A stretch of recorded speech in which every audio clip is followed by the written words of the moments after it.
very dawn of our era, these waters of the Indian Ocean have been familiar to seafaring men of far-off lands.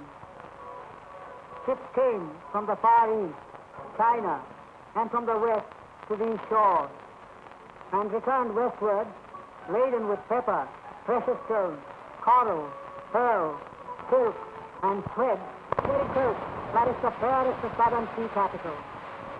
Its splendor lives only in the pages of Tamil literature that has come down to us across 20 centuries. A city lost forever, for the ocean is thus the site upon which the city stood. Today, the pier runs into the sea, and by the long shore rises a lighthouse that overlooks the blue waves of the Bay of Bengal that end in white foam as they wash the sands of the Coromandel coast.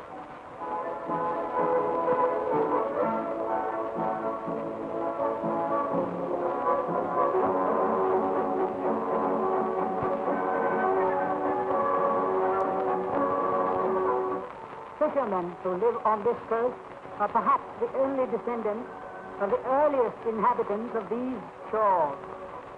To this day, they bear the deep-sea country craft or raft to bring back sea fish. Sometimes they fly passengers from shore to ship in streams.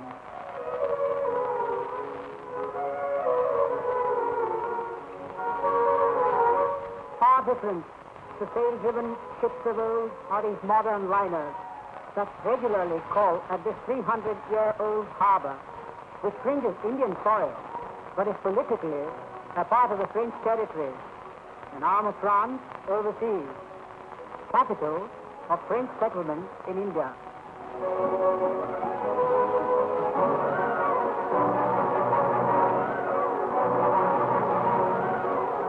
It was in the days when East India men vied for trade supremacy and territory. In those days, when Clive, Dupleix, Delali, Albuquerque, and Vasco da Gama were names to be reckoned synonymous with growing empires for European maritime powers, that Francois Martin, a French governor, caused the erection of this port town. The then inhabitants called the new township Puducherry, or new habitation, which has taken the corrupted form today of Pondicherry.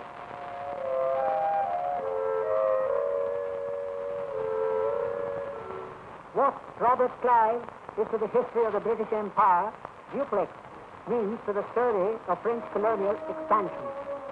He gained territory for France in India, and to commemorate this, a bronze statue of Dupleix stands at the entrance to the town from the pier.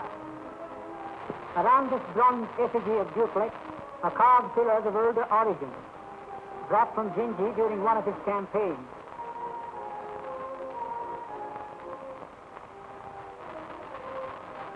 It is strange that a people whose national capital is the beautiful city of Paris should have such a simple port capital for its settlement in India.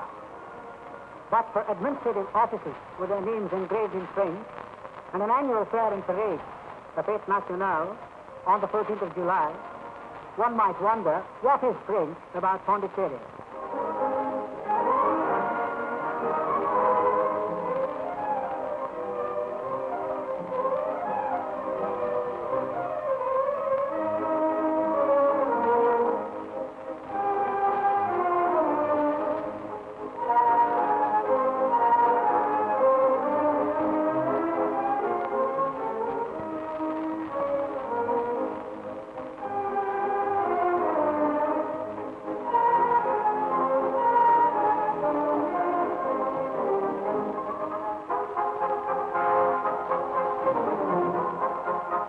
But the salute to the governor and his men by the forces and the officers makes a colorful show.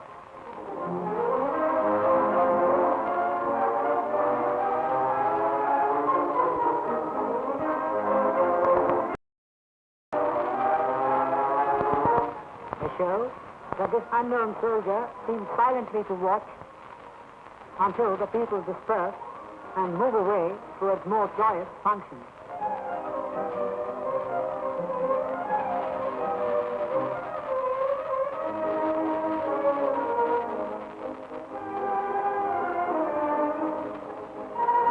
For a small port town, Pondicherry can pride itself over having two national festivals. Close on the heels of the Fête Nationale, which the French celebrate, the Indian Embassy arranges rejoicing for the Indian Independence Day, in which even the French officials and authorities and the elite of the town take part. This celebration of August 15th is, of course, of recent origin, since the attainment of India's freedom.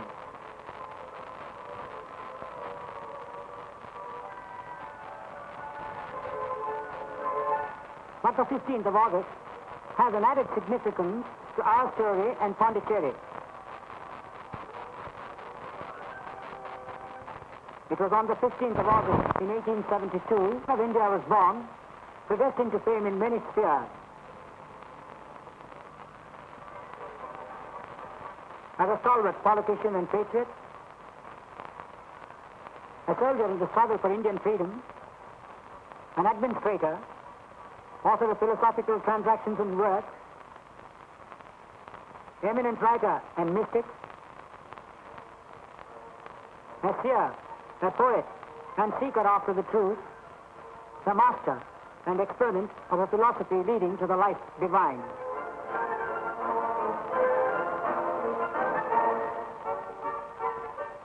He came to Pondicherry in the first decade of this century. At the dawn of the half century, this great yogi entered into the state of Maha Samadhi.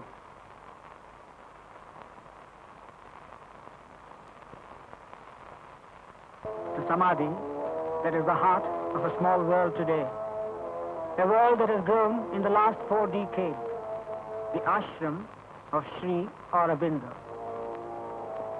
The many buildings of the ashram rise among the houses of a significant area of the township and are the homes of a people or fraternity who live this life in the conviction that it is a prelude to the life divine, the philosophy that the master preached. At the head of the ashram today is a mother, the living complement of the sage, philosophically speaking, the other aspect of the master. It is to her that the master gave all the power to govern, guide, and to steer the community of his creation.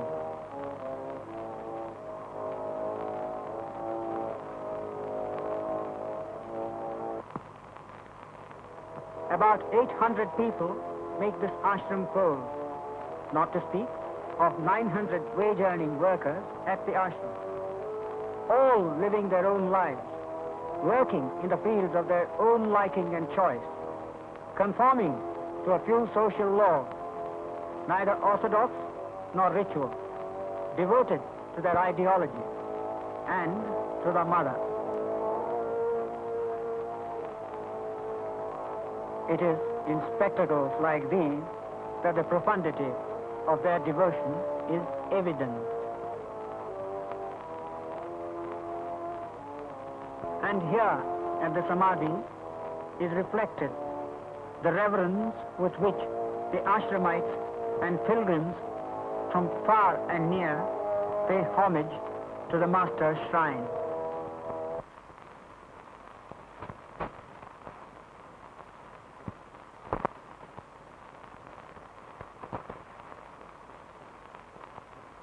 The Samadhi, apart from being a shrine, is a delight and wonder. The massive impact of masonry, its low simple lines and contours create the impression of an altar set for all eternity. Flower offerings in beautiful arrangement and almost unbelievable profusion of shape, color, and scent are never absent. And decorative incense burners are kept in order. There is constant movement around the shrine. The pilgrims move about or meditate silent.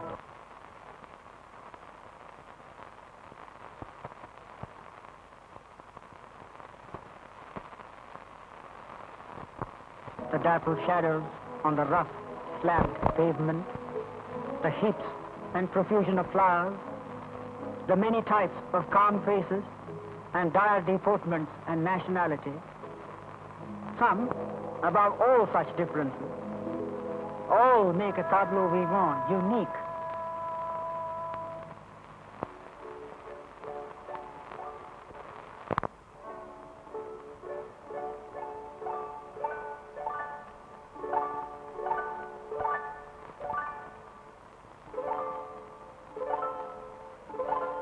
Parallel to the homage at the shrine is the homage paid by the whole community to the mother.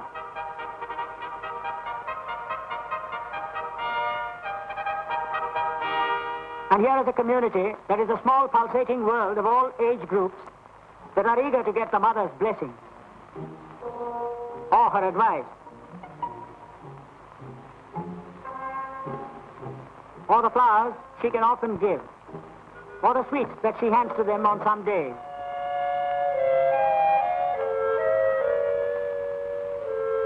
To these people, the mother today represents all that is earthly of the concept of the guardian angel for spiritual exaltation.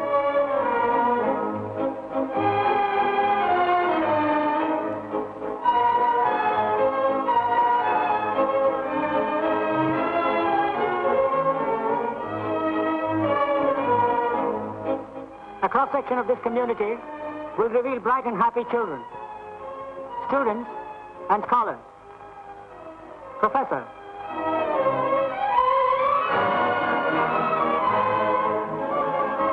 managers, and organizing secretaries, people who are not cut off nor distant from life, but receive letters every day from all over the world, men and women of a mental caliber above the average, writers,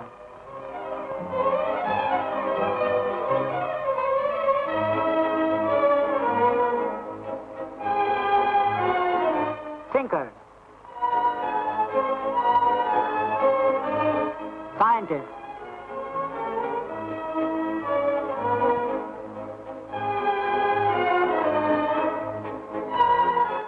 engineers, experts, technicians, artisans, advisors. And besides these men, there are thousands the world over who make the ever-increasing circle of Shri Aurobindo. Even artists.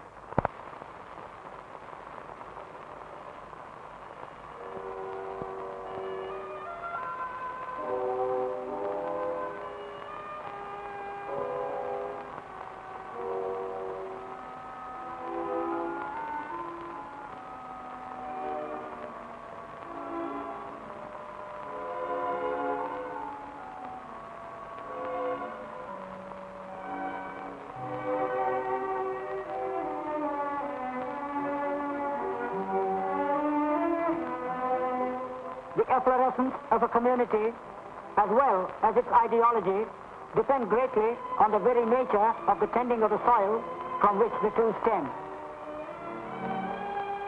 Like this plowman who tends the fields of the ashram for the fruits of the good earth, so did the master plowman prepare the ground 4 decades ago and hallowed it with a spiritual blessing. And this spirit everlasting of the master guides the movements, growth, and destiny of the ashramites in their journey to wider realms of promise. In the words of the mother, the culture of the children should begin long before it sees the light of day. And in the nursery of ashram life, the little ones are as busy and happy as their elders in their own way.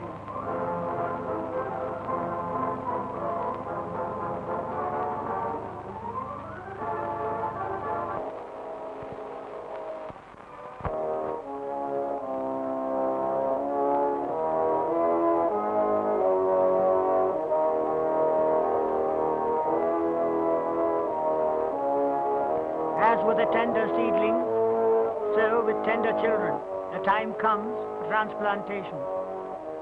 More care of their growth means more care of their health and their mind. And the physical aspect is dealt with so completely, even to the extent of preventive dentistry.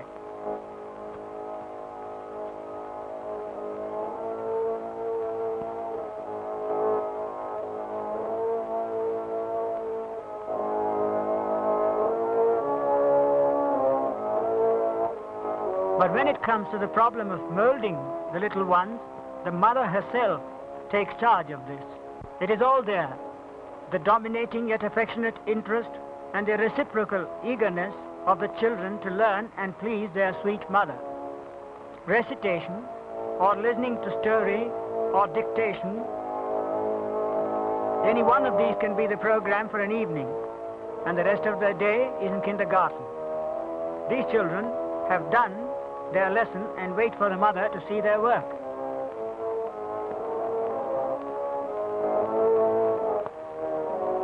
But not this lad. He did not take down the dictation. His mind is on the playfields. Out of tune perhaps with the term ashram may sound the term sports. But as with the children of the ashram, so with all the age groups. Great interest in training in all types of games and physical exercises and gymnastics are a part of the training which the ashramites have the choice to take.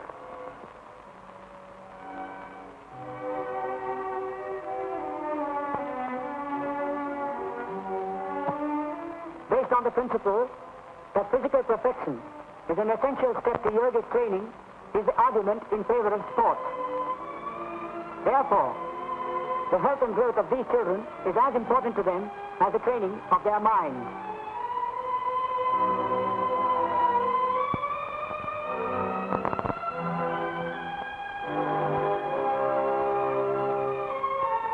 The whole panorama of the playfield presents all age groups at their favorite exercises, the best that the East or West can offer. And the whole cyclorama of the sports world is dominated and inspired by the mother who to this day herself regularly plays tennis.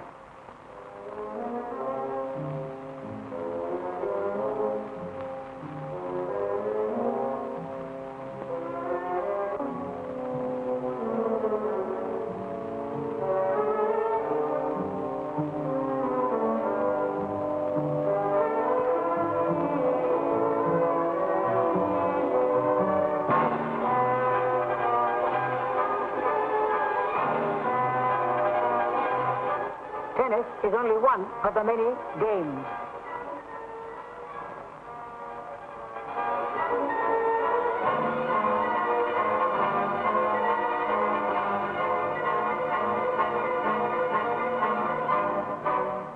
Basketball is popular too, with all the age groups. Football, there goes the toss, and the game begins. On some other day, see volleyball being played, or watch the Ashram 11 wielding the willow. We have been a long time in the playfield. It is time to get back to the classes.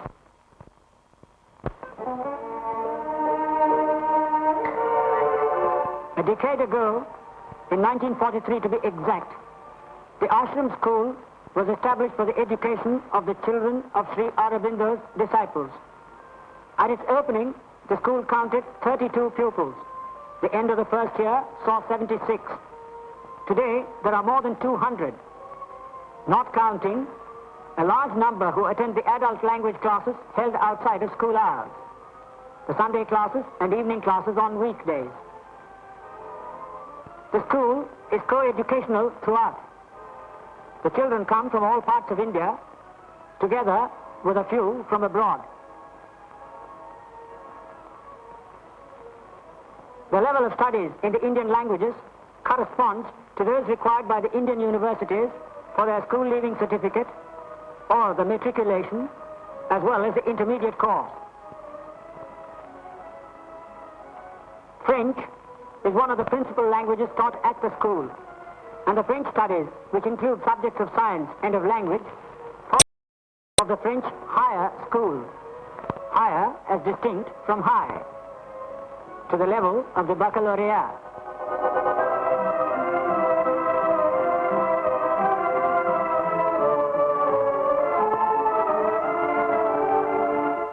The program of the English classes is graded in accordance with the syllabus of the English junior and of the secondary or grammar school. Students can study up to the standard required by the General Certificate of Education for English language, ordinary level, and English literature, advanced level. Turning to the German classes, from the text in the hands of these students, it is obvious that the standard of instruction in this language is as good as that of English or of French. To those who have a bent for science studies, there are the classes in mathematics, one of the fundamental subjects of the curriculum of studies.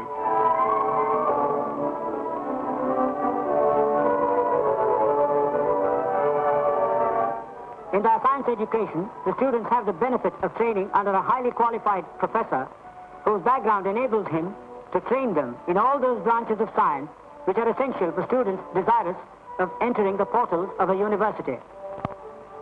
Side by side with the classes in theory, a significant place is assigned to practical laboratory work in physics and chemistry.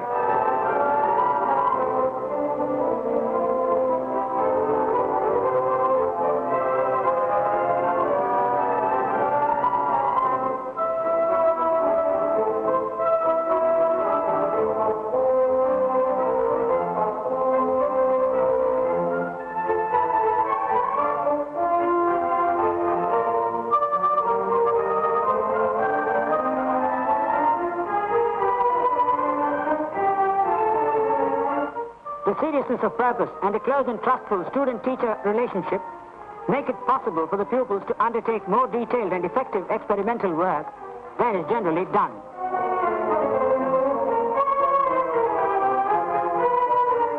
The intense interest evinced by the students in their work is probably owed to the freedom they have in the choice of their studies and to the spirit in which they take their work, not as an essential duty, but as a path that they have chosen to take for the betterment of their knowledge.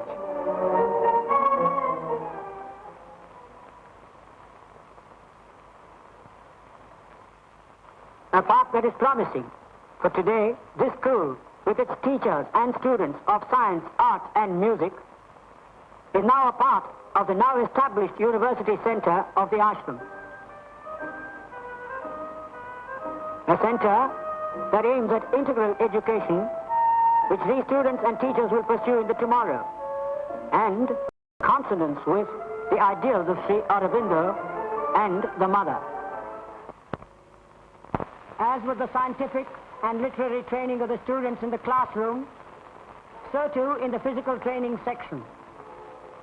Regular physical exercises are prominent features of physical education at the ashram.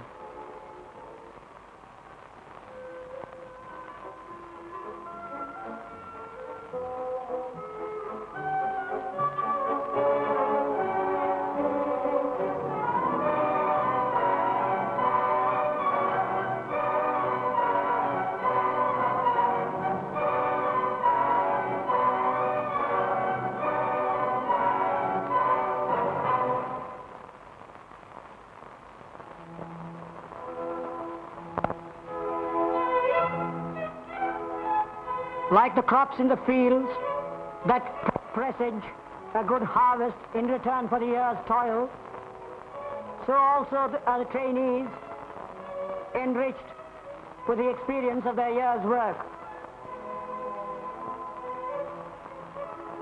Here are examples of their achievements which in harmony and unison of movement simulate the rhythmic motion of sea waves.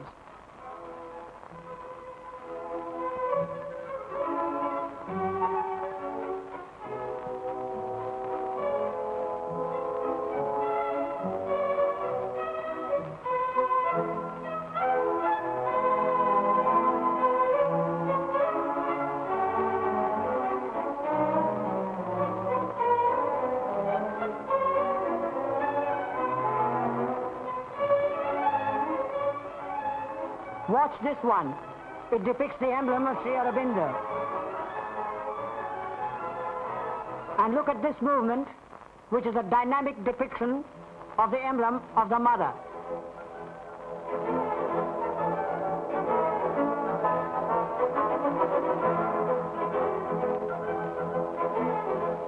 It is not only in the fabric of their physical exercises that the Ashramites can excel. In the finer arts, there have been the traditional pride of India in embroidery, for instance. There are those whose work compares favorably with the work that comes from Benares or Bangalore in resplendent threads of silk, silver, and gold.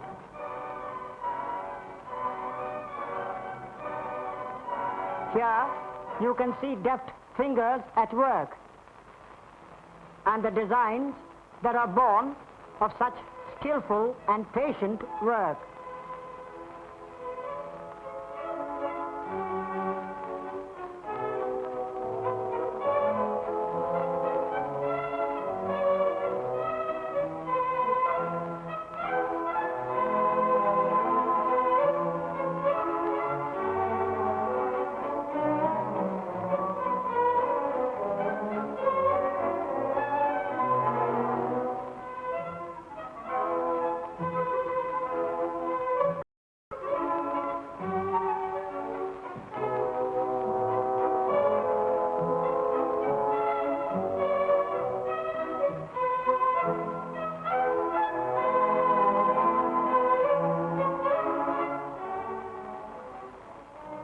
In the embroidery of life at the ashram, there is a design too, in which the three essentials to a harmonious life are not forgotten.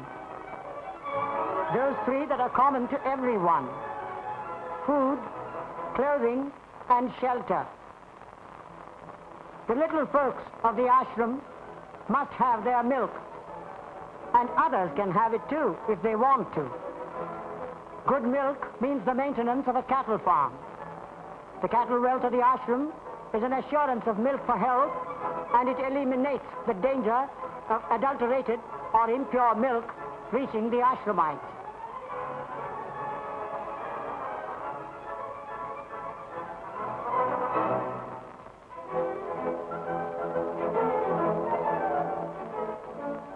A poultry farm is run on modern lines. Artificial incubation. It causes worry to these parents, perhaps. But the eggs have been hatched and the chickens are all right.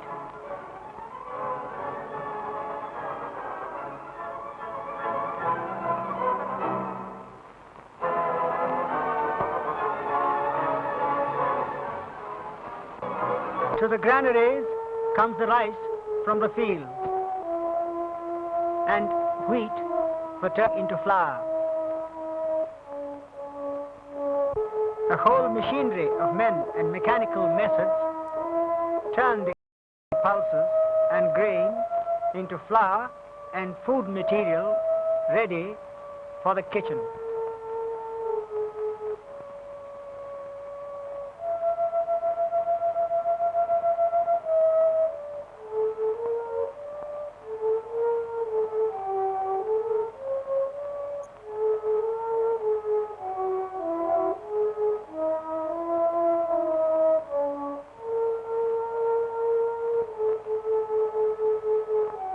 Ashram bakery is another center of bustle and activity.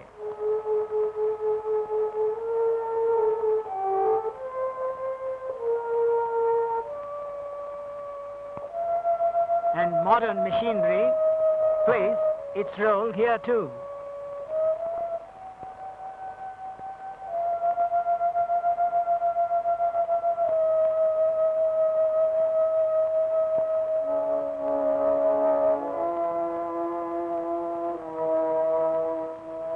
No time is wasted, not even in the slices that are cut from the loaves.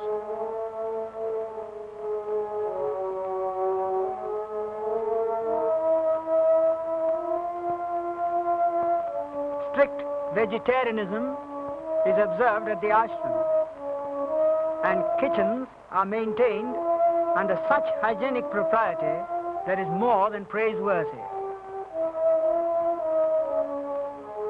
As for the vegetables, they come too from the gardens that are tended by the Ashramites.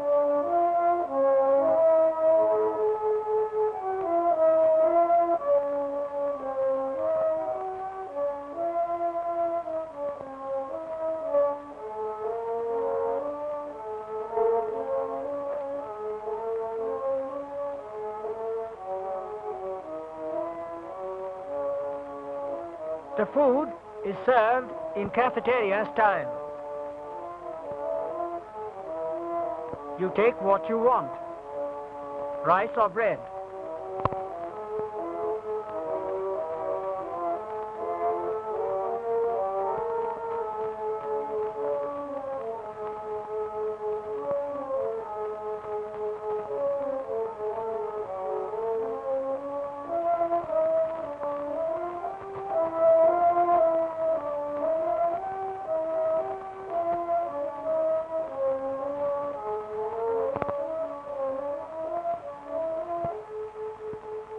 And then you sit down to a good lunch.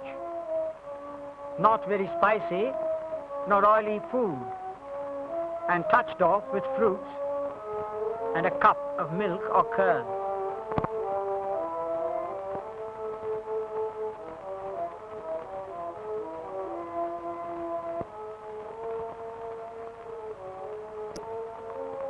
And the meal is followed by the process of returning the vessel to the washing and cleaning section.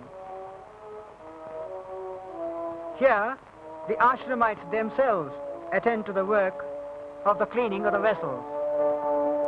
The orderly and careful manner in which this work is carried is perhaps a unique feature of Shri Aurobindo Ashram, and certainly not commonly noticed elsewhere in our country.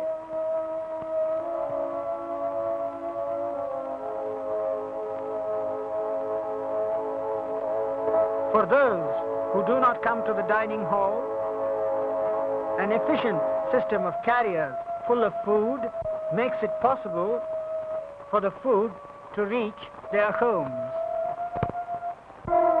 And now to clothes.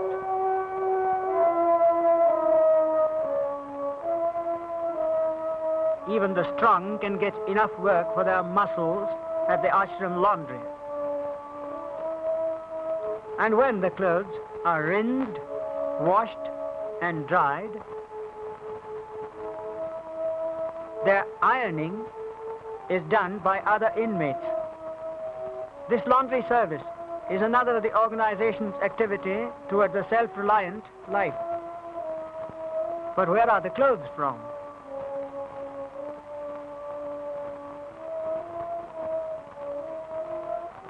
They are made at the ashram's tailoring section.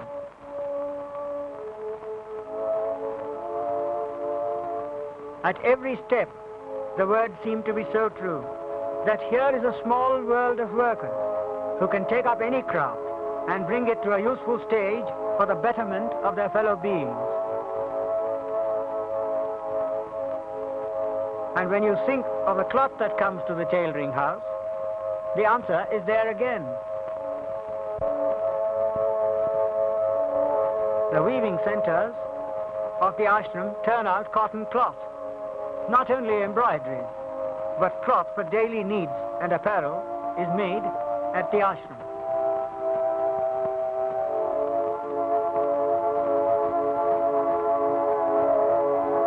Want can be forgiven, but not waste. Here's an idea. Take the good threads out of old cloth and make new cloth that can serve for domestic and general use.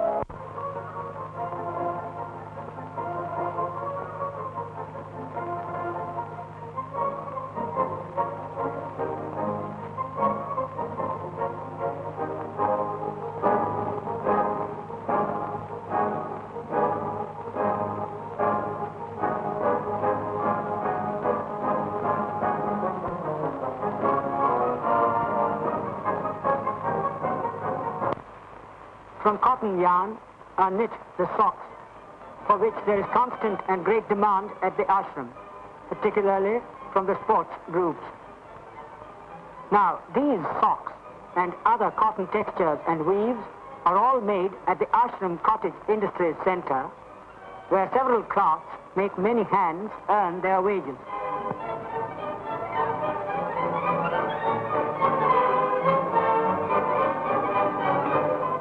Mats are turned out of reeds.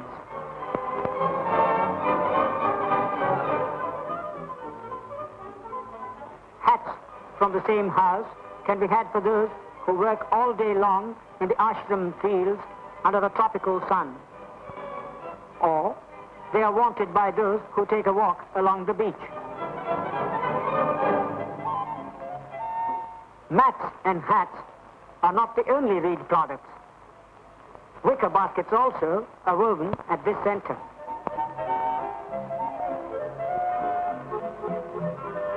In fine, many useful things the ashramites need for daily use are all made at the center. And some of the products of the Cottage Industries Center are taken away by tourists as souvenirs.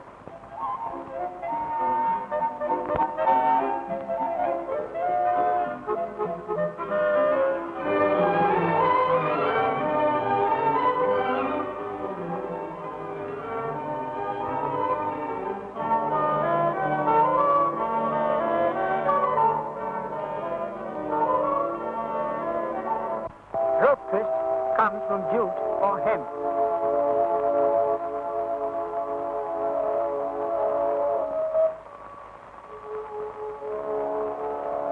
And doormats too. Scented sticks for incense burners are prepared here, and the whole process, from perfume paste to the ignited stick, can be seen at the center itself.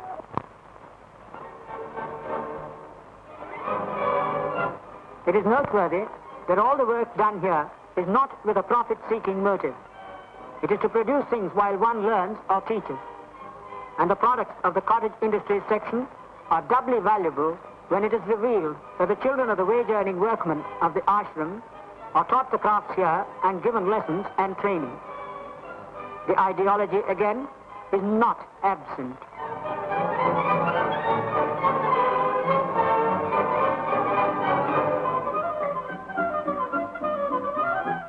Sweets are made and toffee prepared, which first goes to the mother, who in her turn gives them away on occasions and on certain days to all those members of the ashram who come for blessings.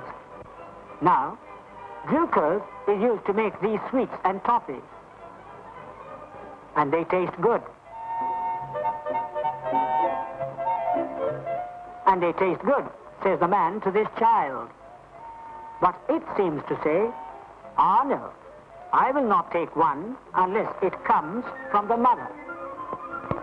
And now we come to that craftsman of the ages who turns out many vessels of many shapes from mere clay. Umar Khayyam might have said, "Who the potter and who the pot?" But this ashram potter need not worry about this, because great souls in the ashram are unraveling the knot of human fate and of the divine life. Waste not and want not. The observance of this motto is again evident as one looks upon the paper trimmings that come to the handmade factory. And from out of them, paperboard is made.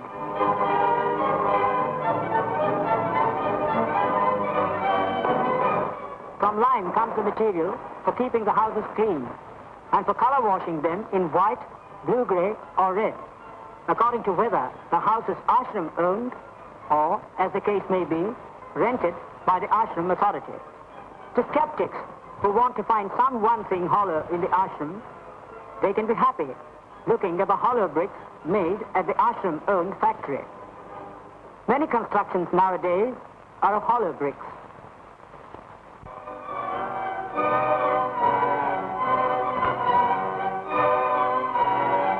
Engineers and draftsmen are all the time busy laying plans for the erection of buildings. houses like this one.